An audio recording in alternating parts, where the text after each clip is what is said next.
그냥 그 특성 한마디가 그 찬양 그 한 곡이 얼마나 설교보다 더 스토리가 있고 더 은혜로울 때가 있는 것 같습니다. 광야라고 하는 찬양 너무 은혜롭게 잘 들었고요. 오랜만에 우리 서연이가 컴백을 해가지고 듀엣을 이루니까 더 아름다운 것 같습니다.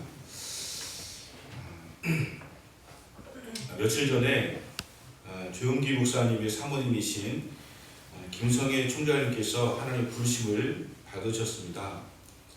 올해 78세이신데 조용기 목사님하고 연세가 좀 차이가 나기 때문에 더 오래 사시고, 또 조용기 목사님 이후에도 그 사모님이 또 여러 가지로 많은 일들 하시지 않을까라고 생각을 했는데, 도리어 건강하신 것처럼 보이시던 사모님이 먼저 돌아가셨어요. 그래서 뜻밖이긴 하지만 얼마 전부터 이 암 투병을 하시면서 뇌까지가 전이가 되어가지고 중국사님보다 더 심각하게 어려우시다라고 하는 이야기는 듣고 있었습니다.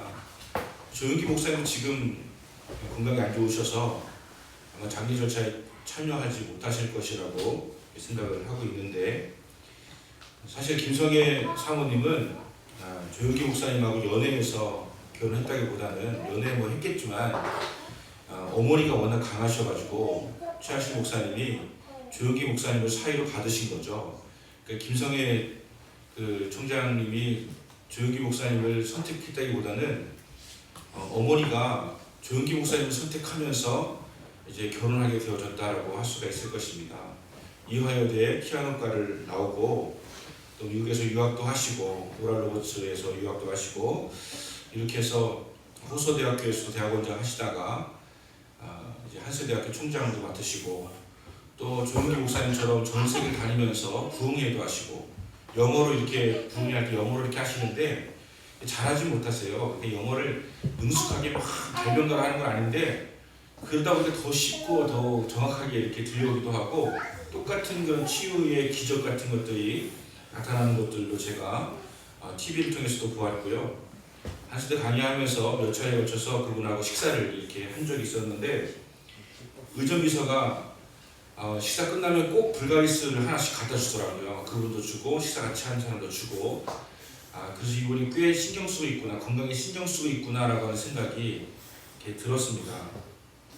올해 78세지만 굉장히 많은 일들을 행하셨다라고 할 수가 있고요. 내 평생 살아온 길 아시죠? 내 평생 살아온 길, 이 찬양도 작곡하시고, 또 얼마나 아프셨나 이 찬양도 작곡하시고, 이 찬송가가 지금 우리 찬송가에 실려 있어요. 그러니까 이분은 이름을 좀 남기고 여생을 다 보내셨다라고 할 수가 있을 것입니다. 근데 많은 사람, 주변에 있는 많은 사람들은 이 사모님께서 일찍 소천하신 거에 대해서 100이면 100 이야기하는 것은 스트레스 때문이다라고 이야기합니다. 스트레스 때문이다. 스트레스를 너무 많이 받으셨어요. 조용기 목사님 이후에 그 교회에서 놓게 되어지는 그런 모든 과정 속에서도 어려움도 많이 있었지만, 한세대학교가 지금 현재도 벌써 몇 년째 노조가 총장실 점거하고 이렇게 데모하고 하는 과정 속에서 굉장히 마음고생도 많이 하시고, 이런 가운데서 이제 암이 더 확산이 되어지지 않았을까라고 하는 것을 생각을 하게 되어집니다. 여러분들이 스트레스 안 받고 즐거운 마음으로 사시게 되시길 바랍니다. 스트레스를 안 받는 비결은 하나님께서 주신 복을 깨닫는 거예요. 하나님 주신 복을 헤아릴 줄 아는 거예요. 내가 어느 정도의 복인가 그릇인가 하는 것을 아는 거예요.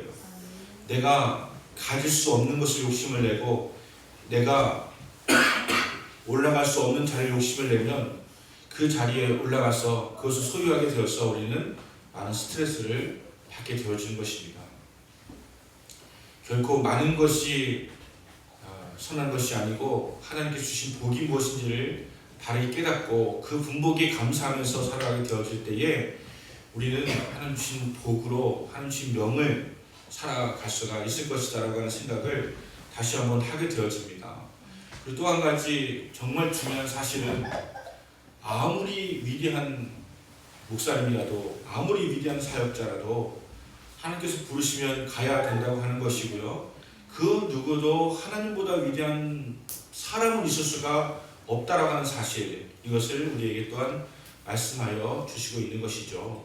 조용기 목사님도 이제 얼마 뒤면 부르심을 받을 것인데 아무리 천하의 조용기 목사님이라도 하나님 부르시면 가야 되는 것이고, 조용기 목사님이 행한 모든 일들도 사실은 조용기 목사님이 행한 것이라고 정의하기보다는 하나님께서 그를 통해서 행하셨다라고 하는 것이 옳은 것이다 라고 하는 것입니다. 있는 때때로 우리가 거목처럼 여기던 영처럼 여기던 분들이 떠나가는 것을 보게 되어질 때에 상심하게 되어지는데, 주님 분명히 상심하지 말라고 말씀하십니다. 그가 위대한 것이 아니라 내가 그를 위대하게 하였고 너도 내가 위대하게 할 것이다 라고 말씀하시기 때문에 우리는 하나님 앞에서 다시 희망을 가지고 오히려 사람을 의지했던 마음을 내려놓고 하나님을 전폭적으로 의지하는 그런 계기가 되어진다면 더 위대한 교회가 될 수 있을 것이다 라고 저는 믿고 확신하면서 여러분 행복한 인생을 사시기 바랍니다. 스트레스 받지 말고 행복하게 살아가시기 바랍니다. 행복할 수 있는 비결에 대해서 주님께서는 우리에게 말씀하여 주시는 것이죠. 오늘 우리에게 말씀하시는 것이 행복에 대한 말씀이에요. 해피니스, 행복이란 이런 것이다 라고 이렇게 말씀을 하시는 것이거든요. 저는 오늘 문득 이 무리가 그 마태복음 5장을 이렇게 시작하지 않습니까? 예수께서 무리를 보시고, 무리라고 하는 것은 수많은 사람들이 모여든 그 광경을 이야기하시는 거잖아요. 그 당시에 예루살렘 주민의 숫자가 10만 명쯤 됐을 거라고 예측하시는 분들이 많아요. 10만 명. 많아야 수십만 명. 왜냐면 지금 우리나라가 6천만 명이잖아요. 북한까지 합쳐가지고 한 7, 8천만 명 되는데 1920년도에 북한까지 합쳐가지고 우리나라 인구는 2천만 명이었어요. 그 사이 4배가 늘었어요. 그러면 지금부터 1000년 전, 2000년 전에는 인구가 지금보다 반의 반도 안 됐을 거예요. 이스라엘 백성들의 숫자는 지금 현재 600만 명이 이스라엘 살고 있는데 그 당시에 이스라엘 전체 인구를 우리는 많아야 몇백만 명 잡을 수가 있을 것입니다. 그런데 그 중에 예수님께서 오병이의 기적을 행하실 때 남자만 5,000명, 그래서 많은 주석가들은 아마도 2만 명은 됐을 것이다 라고 그렇게 예측을 하고 있는데, 2만 명이라고 하는 숫자는 지금의 숫자로도 굉장히 많은 것이지만 그 당시에 2만 명이라는 숫자는 어마어마하게 많은 숫자라고 할 수가 있는 것 아니겠습니까? 그런데 예수님께로 그 많은 사람들이 몰려왔어요. 그 이유가 무엇일까라고 하는 것에 대해서 한번 묵상을 해봅니다. 지금 2만 명이 모인다면 어디 가면 그렇게 모일까요? 잠실구장에서 BTS 공연하면 모이겠죠. 아니면 뭐 걸그룹이라든가 아니면 뭐 보이그룹이라든가 아니면 유명한 무슨 팝그룹이라든가 온다면 수만 명이 모이겠죠. 하지만 그 당시에 몰려온 2만 명의 이 사람들은 어떤 이유 때문에 그들이 몰려온 것일까를 우리가 한번 생각을 해보면 그들에게는 이 갈급함이 있는 거예요. 지금 목마름이 있는 거예요. 로마의 속국으로 있는 것도 안타까운 일이고 지독하게 가난한 것도 안타까운 일인데 이걸 해결하려고 온 것은 아닐 거예요. 왜냐하면 예수님께서 주시는 것이 돈을 주는 모임이니까 오라고 하신 것은 아니었거든요. 이벤트를 해가지고 무슨 뭐 상품을 줄 것이기 때문에 온 것도 아니었을 것이고요. 아니면 부동산 특강을 하는 것도 아니었을 것이고 주식 대예측한 것도 아니었을 거예요. 그들이 예수님께 몰려온 이유는 그 목마름과 갈급함 속에서 어떻게 사는 것이 그렇게 행복할 수 있는 것인가, 지금 이 상황은 어쩔 수 없다 치더라도 과연 어떻게 살면 행복한 것인가 라고 하는 것에 대한 목마름과 갈급함과 갈증이 그들에게 있었던 것이죠. 그래서 몰려온 거예요. 이게 그들이 몰려온 것이에요. 예수님께서 그 무리를 보시는데 예수님께서는 보시는 그 통찰력이 있으시지 않습니까? 이들의 무리를 보시는데 이 무리들의 마음을 아시는 거예요. 그냥 그저 이들이 그냥 가난하기 때문에, 그저 이들이 식민지를 받고 있기 때문에가 아니라 이들의 뭔가 갈급함과 그 목마름과 이것이 그냥 소유적인 것이 아니라 존재론적으로 갈급해 있다고 하는 것을 주님께서 아시고 그 목마름을 채워주시기를 원하는 그런 마음을 예수님께서 가지셨다라고 하는 것을 알 수가 있는 것이죠. 그래서 예수님께서 전하신 말씀의 모든 말씀은 영적인 것이에요. 영적인 것. 저는 문득 지금 시대가 대단히 불행한 시대라는 생각이 좀 들었어요. 너무 우리의 모든 삶이, 우리의 모든 정신이, 우리의 모든 영혼이, 모든 포커스가 물질에 맞춰져 있어요.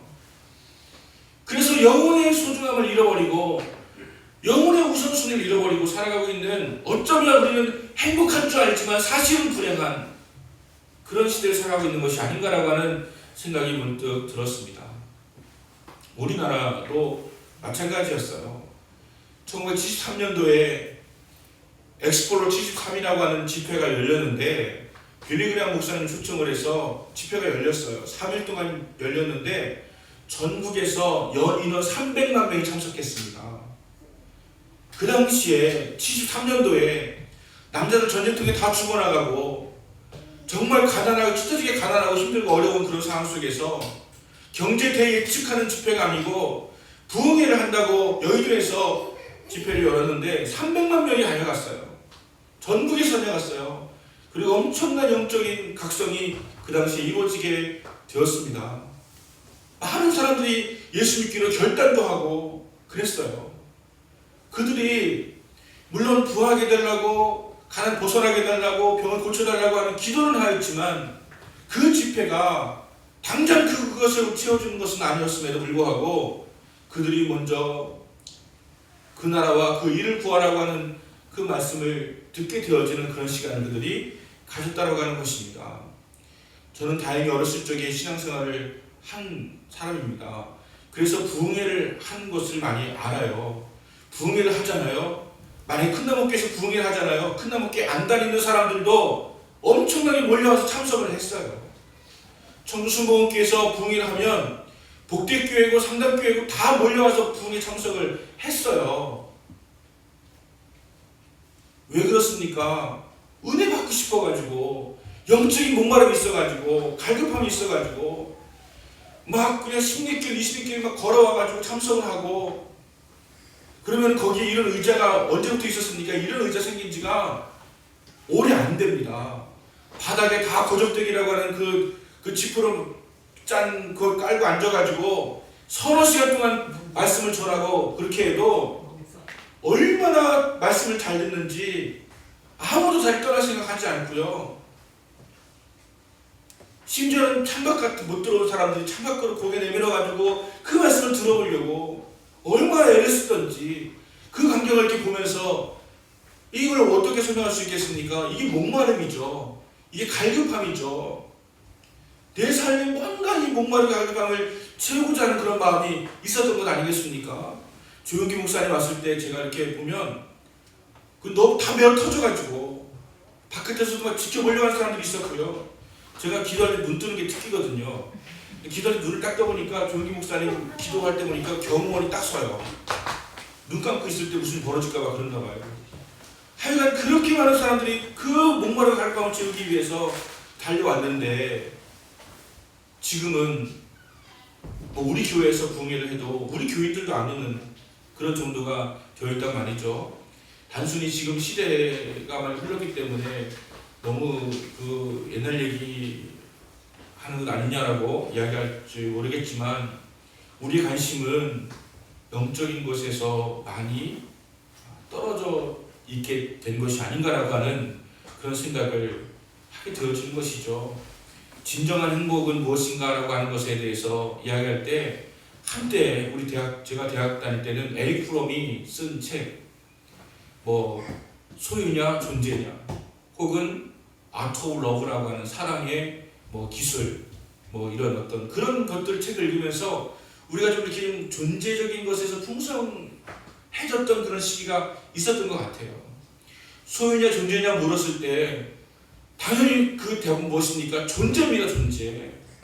존재가 중요하다고 하는 것을 그렇게 해주어서 우리는 그것에 그렇게 열광을 했었는데, 어느 순간부터 우리는 소유 쪽으로 완전히 기울기 시작해가지고 소유가 마치 나를 증명해 주는 것처럼 보여주고 소유가 마치 나의 부와 어떤 자존심과 나의 어떤 그 화려함을 드러내는 것처럼 보여줘가지고 내가 무엇을 입느냐, 내가 무엇을 신느냐, 내가 무엇을 가지고 있느냐, 몇 평짜리 아파트냐, 얼마큼의 땅을 가지고 있느냐, 뭐 이런 것이 내 가치를 증명해 주는 것처럼 보여지는 그런 시대를 살아가고 있다라고 하는 것이죠. 전에는 우리 존재로서 하나님의 아들이라고 하는 것, 내가 존재로서 나는 하나님이 구원받은 자라고 하는 것에 대해서 우리는 너무너무나 감사하고 만족하고 기뻐하고 그것을 더 중요하게 여겼는데 이젠 교회 다니면 중요하지 않아요. 내가 얼마큼 가졌느냐가 중요할 뿐이죠. 하나님은 여전히 살아계시고 천국은 여전히 존재하고 있으며 구원은 여전히 확실한 것임에도 불구하고 우리는 그것에 대한 소중함은 점점 뒤로 물러버리고 우리의 소유에 대한 것으로 충만해지고 있는 그런 시대를 살아가고 있다고 하는 것이죠. 저는 코로나 대응에 대해서 대단히 그 안타까운 마음을 많이 말씀드린 적이 있지만 우리가 지금 생명이 중요하고 또 우리 방역이 중요하기 때문에 많은 그런 가치들을 우리는 좀 잠시 훼손하더라도 지키려고 하는, 생명을 지키려고 하는 그런 것을 저는 이해를 합니다. 하지만 그런 그 물질적인 현상 외에 정신적인 영역, 영적인 영역, 가족이라고 하는 고유 가치의 영역, 이런 것들이 너무 많이 훼손되게 되어지면 이것이 회복된 이후에도 우리의 삶이 그렇게 행복할 수 있을까라고 하는 그런 염려도 가지게 되어지는 것이죠. 예배라고 하는 것은, 교회라고 하는 것은 단순히 방역에 저해가 되는 그러한 공동체가 아니라 여기에는 정말 우리에게 정신적인, 영적으로 지금같이 피폐되고 지금같이 어려운 시대가 없는 이때에 예배를 드림을 통해서, 하나님의 음성을 들음을 통해서 우리의 마음이 더 확신하게 되어지고 더 풍요롭게 되어지고 이 엄청난 고난도 감당할 수 있는 능력도 갖게 되어진다고 하는 그런 영적인 어떤 진리를 우리는 외면하고 있는 것은 아닌가라고 하는 생각을 하게 되어지는 것이죠. 나라가 그것을 할 수는 없는 것이고 언제든 우리는 우리 스스로의 그런 영적인 비중을 지키면서 살아가야 되는데 지금은 영적인 것, 믿음 지키기가 어느 시대보다도 어려운 시대로 살아가고 있다라고 하는 것입니다. 하나님, 예수님께서 나온 무리들을 보시면서 그들의 안에 있는 갈급함과 목마름을 보셨다라고 하는 거예요. 물론 목마름과 갈급함이라고 하는 것은 비단 영적인 것만이 아니에요. 전에 이 민주화 그 운동이 이루어지고 이제 직선제, 우리가 대통령을 직접적으로 뽑을 수 있는 이제 그 직선제 개헌이 되었지 않습니까? 그래서 김영삼 대통령, 김대중 대통령, 김종필 씨, 김종필 후보, 노태우 대통령 이렇게 해서 무슨 집회를 하잖아요. 그러면 서울 여의도에서 보람의 공원에서 모였다 하면 300만 명이 모였어요. 300만 명. 200만 명이 모였어요. 그리고 청주에서 모여도 무심천변을 따라가지고 50만 명이 모였어요. 좀 분명히 과장한 게 있겠죠. 그 당시 인구 50만이었을 때 50만 명이 모였다니까. 하여튼간 어마어마하게 모였습니다. 왜 그럴까요? 우리의 마음 가운데 그 민주화에 대한 어떤 열망, 그런 것들이 있었던 것이죠. 뭔가 목마름. 그래서 김지아 시인이 타는 목마름이라고 하는 시가 그걸 잘 대변해 주고 있는데 우리에게 목마름과 갈급함이 있었는데 오늘 시간에 저는 여러분의 질문하고 싶습니다. 여러분 지금 무엇에 목마르시고 갈급하십니까? 여러분 지금 무엇에 목마르시고 갈급하십니까? 어떤 것입니까? 그냥 세상 사람들도 민주화, 그래서 사람들이 죽는 것이 얼마나 힘든 것입니까? 죽기로만 먹는 게 얼마나 힘들고 죽는 게 얼마나 고통스러운 일입니까? 그런데 민주화를 위해서라면 몸에다가 기름을 붓고 불을 지르는 것을 예사로 여길 수 있었을 만큼 그런 어떤 열망들이 막 있었던 그런 시대였는데 우리는 주님을 위해서, 우리는 하나님을 위해서, 나를 구원하시고 나를 위해 죽으신 주님을 위해서 얼만큼까지 할 수 있는 그런 열정을 가지고 있습니까? 우리는 주님을 위해서 포기한 것이 있습니까? 주님을 위해서 손해본 것이 있습니까? 주님을 위해서 우리가 아파본 적이 있습니까? 주님을 위해서 눈물 흘려본 적이 있습니까? 우리에게 사라진 것은 그 어떤 열망, 갈급함, 목마름, 이것이 아닌가라고 하는 생각을 하게 되어집니다. 주님이 답입니다. 예수님이 답이에요. 저는 정부가, 대통령이 혹은 뭐 정권이 모든 사람들을 공정하고 공평하고 정의롭게 잘 살게 해주고 싶은 마음을 다 가졌다고 생각해요. 박근혜 대통령도 그런 마음 가지셨고 문재인 대통령도 가졌다고 생각을 합니다.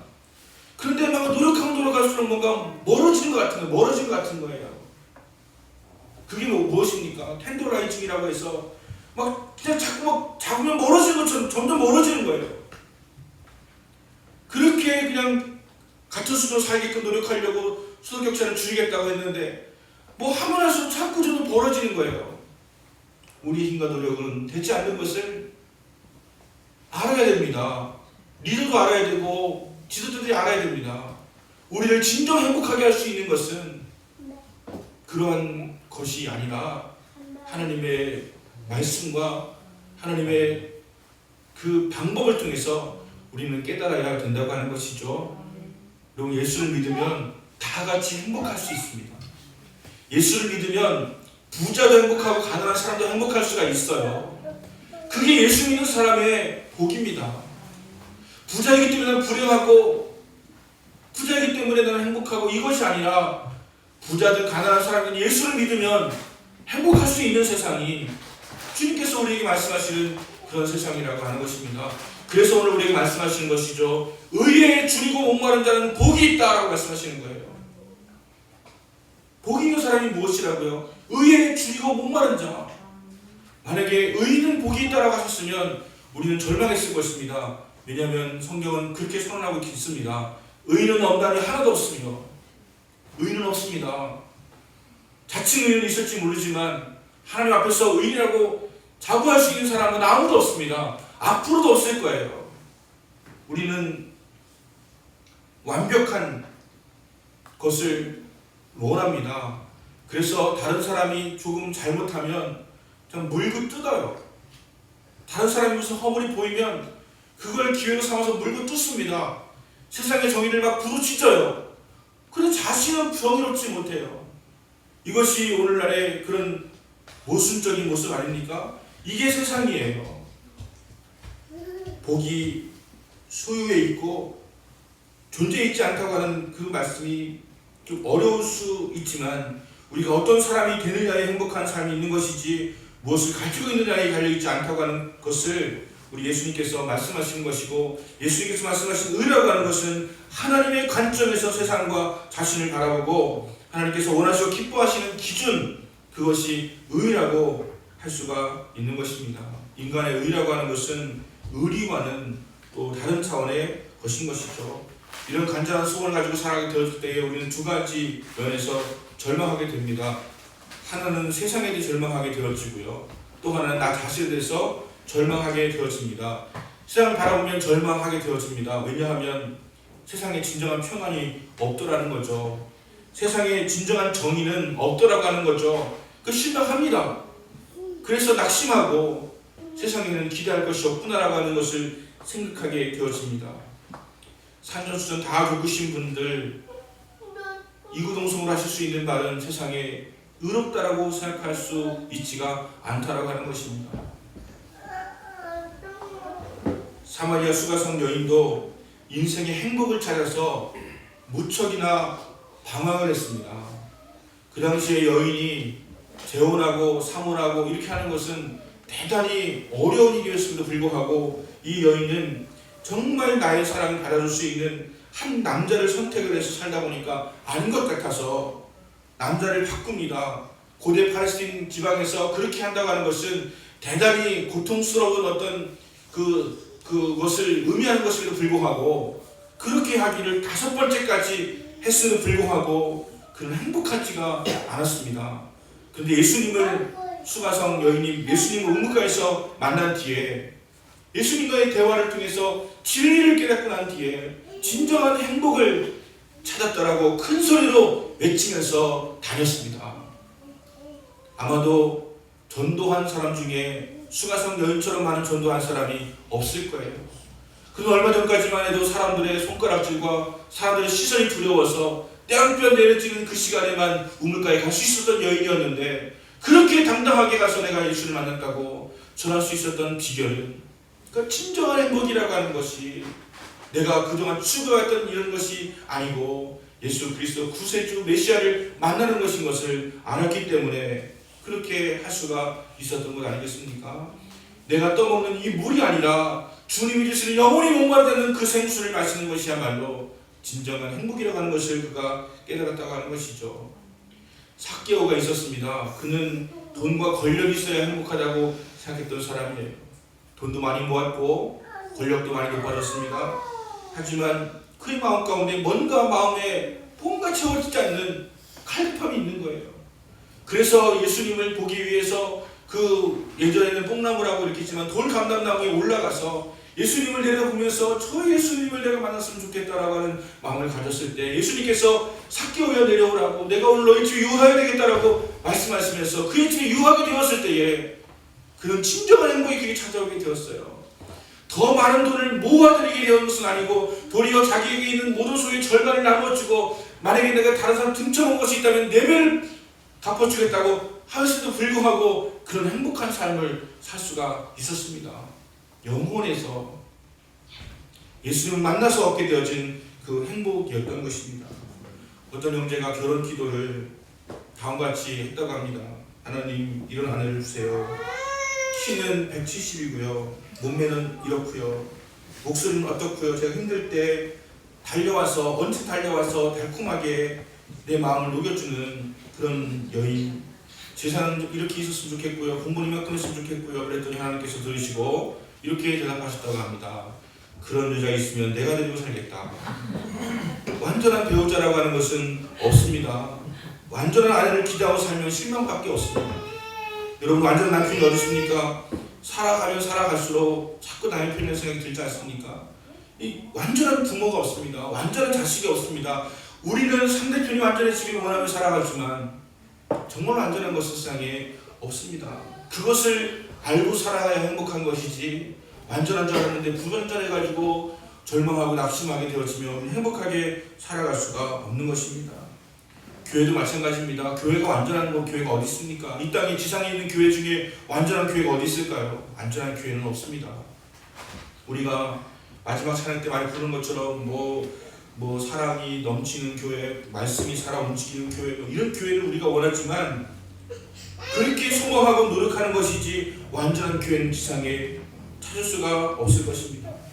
많은 사람들은 교회에서 많은 복지를 누리려고 그래요. 그래서 큰 교회에 갑니다. 큰 교회 가면 카페가 있는데 좋은 원두를 쓰면서 가격을 싸게 팔아요. 그래서 거기서 하면 좋아요. 그리고 어디 가서 이야기하지, 나는 어느 교회 다닌다 그러면 그 교회 건물과 그 사이즈 때문에 나는 그 어떤 소유를 가진 것처럼 이야기합니다. 나는 어디 다닌다 그러면 와, 너는 부자구나, 이렇게 생각하는가 봐요. 큰나무교회 다닙니다 그러면 큰나무교회가 어디 있느냐로부터 시작해가지고서 막 설명이 고쳐놓으니까 과거에 다녔던 교회를 이야기해요. 그냥 나는 그냥 복대교회 다녀, 그냥 이렇게 한단 말이죠. 여러분, 교회의 사이즈가 우리에게 행복을 주는 것이 아님에도 불구하고 우리는 자꾸 그렇게 여깁니다. 여러분 큰나무교회를 사랑하시기 바랍니다. 큰나무교회를 여러분이 만들어 가셔야 되는 것입니다. 큰나무교회를 세워나가야 되는 것입니다. 어느 사람들이 와도 큰나무교회가 어떤 교회냐라고 할 때 내가 지금 만들어가고 있다고 하는 것을 이야기할 수가 있어야 돼요. 우리 주일학교가, 우리 교육이, 아니면 우리의 어떤 소모임이, 아니면 어떤 찬양이 이렇게 뭔가 큰 교회에 비하면 좀 약하다는 생각이 들었을 때에 우리는 이것을 우리가 만들어갈 생각을 해야 되는데, 현재 그것이 이루어지지 않았다고 해서, 완전하지 않다고 해서 우리가 자꾸 갖춰진 교회를 찾아나가기 시작한다면 하나님께서 그렇게 인정하시는 상급을 받을 수는 없을 것이라고 여겨집니다. 우리 교회는 좋은 교회입니다. 완벽하진 않지만 좋은 교회입니다. 되려고 노력하는 교회입니다. 의에 줄이고 목마르다고 하는 것은 그것이에요. 의인을 복을 주겠다고 하는 것이 아니고 의에 줄이고 목마른 자를 복을 주시겠다고 말씀하신 것이고 복되다고 말씀하시는 거예요. 우리는 완전하지 않지만 완전함을 위해서 목말라하고 갈급해할 때 그것은 행복한 것이다 라고 말씀하시는 것입니다. 완전한 가정이 아니지만, 완전한 교회는 아니지만, 완전한 내 자신은 아니지만 의에 줄이고 목마른 자가 되어줄 때 주님께서 그것을 복되다고 말씀을 하신다는 거예요. 우리에게 지금 사라져가고 있는 것이 저는 그 줄이고 목마른 것이라고 생각합니다. 물론 완전한 것을 추구하지만 줄이고 목마른 것이 없어요. 뭔가 지금 이 세상 가운데서, 이 나라 가운데서 막 그 열정, 그 줄이고 목마른 그 갈급함, 이런 것들이 점점 사라져가고 있는 이때에 우리는 우리 자신에게 지금 질문해야 됩니다. 우리는 지금 무엇에 줄이고 목마른가? 무엇에 줄이고 목마른가 하는 그런 마음을 가져야 됩니다.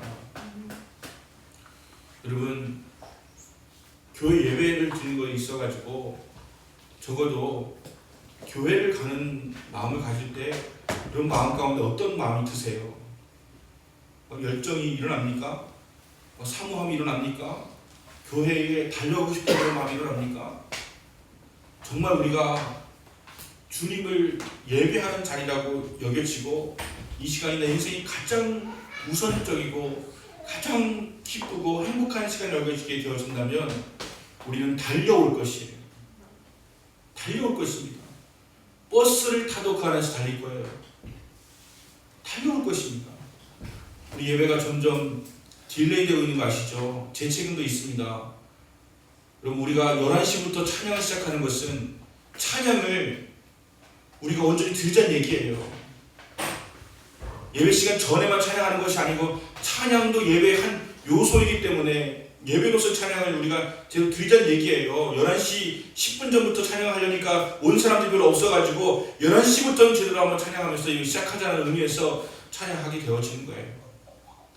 그런데 이제는 11시 5분이 되어도 시작이 안 됩니다. 찬양팀의 문제 아니에요. 뭔가가 아직도 예배 드리려고 하는 어떤 스탠바이가 안 되어 있고 여기 앉아가지고 적어도 한 3분에서 5분 정도는 오늘 말씀 본문이 어디인가 미리 찾아가지고 책갈피를 좀 꽂아놓고 기도하면서 오늘 받을 말씀에 대해서 깨달을 수 있도록 조명해달라고 기도하면서 준비하면서 뭔가 준비된 그런 마음이 있어가지고 예배를 드린다면 찬양이 막 시작되고 막 은혜가 있을 텐데 예배 시간이 다 되도록 지금 영상을 보여주기 때문에 영상을 보는 사람은 차라리 침대에 누워가지고서라도 11시 되면 틀어놓을 건데 예배가 들리지 않고 10분 지나야 예배가 시작되어질 때에 우리는 여기에 목마름이 있다고 볼 수가 있겠습니까? 갈급함이 있는 것입니까? 열정이 있는 것입니까? 주를 향한 애정이 있는 것입니까? 그것을 우리는 증명할 수가 없는 것이죠. 여러분, 우리 마음 가운데 회복해야 할 것, 주님에 대한 말씀에 대한 의에 줄이고 목마름, 이것이 행복하다고 하는 거예요. 여러분, 이것이 회복될 때 행복할 줄로 믿습니다. 이건 가난하고 부한과 상관없어요. 예배 드리는 게 행복한 거예요. 그래서 주님께서는 오늘 우리에게 의에 줄이고 목마른 자가 행복하다라고 말씀을 하시고 의에 포커스를 맞춘 것도 있지만 줄이고 목마른 자가 행복하다고 하는 것도 말씀을 하시는 거예요. 우리에게 줄이고 목마른 것이 있는가 하는 것을 다시 한번 우리가 자신에게 질문해 볼 수 있게 되었으기 원합니다. 누가복음 15장에 탕자의 비유가 있는데 탕자의 비유에 보면 두 아들이 있습니다. 큰 아들 있고 둘째 아들이 있는데 둘째 아들이 아버지 재산을 받아가지고 나가서 허랑방탕하게 살다가 이제 돌아옵니다. 아버지 나를 품꾼으로 삼아달라고 돌아옵니다. 근데 아버지는 이미 아들을 기다리고 있었고요. 아들이 저만치 멀리 있을 때 달려가서 안아주고 잔치를 벌이는 아버지의 모습을 봅니다. 의라고 하는 것이 무엇입니까? 바로 용서와 사랑이라고 하는 것입니다. 하나님 아버지의 의는 용서와 사랑이에요. 우리의 의는 까발리는 것 같아요. 지금 세상의 의는 까발리는 거예요. 부정하고 잘못되고 하는 것을 까발리는 거예요. 하나님의 의는 그것이 드러나게 되었을 때는 용서하고 화해할 수 있는 그것이 진정한 하나님의 의라고 말씀을 하시는 것입니다. 여기에 축복이 있게 되어지는 것이죠. 우리는 우리 자신에게도 많이 절망합니다. 우리는 제가 이제 아버지가 되어지고 또 목사가 되어지고 가르치는 자리에도 있게 되어져가지고 자녀를 행복하게 해주고 싶어가지고 일장 연설을 시작합니다. 그런데 아이가 행복해지지가 않고요. 점점 안색이 어두워져요. 그리고 나의 이제 그 행복론은 점점 잔소리로 바뀌어가기 시작하고요. 심지어는 조금 더 지나가게 되어지면 막 야단을 치고 있는 자신을 발견하게 됩니다. 왜 그렇게 못 살냐? 왜 이게 행복인데?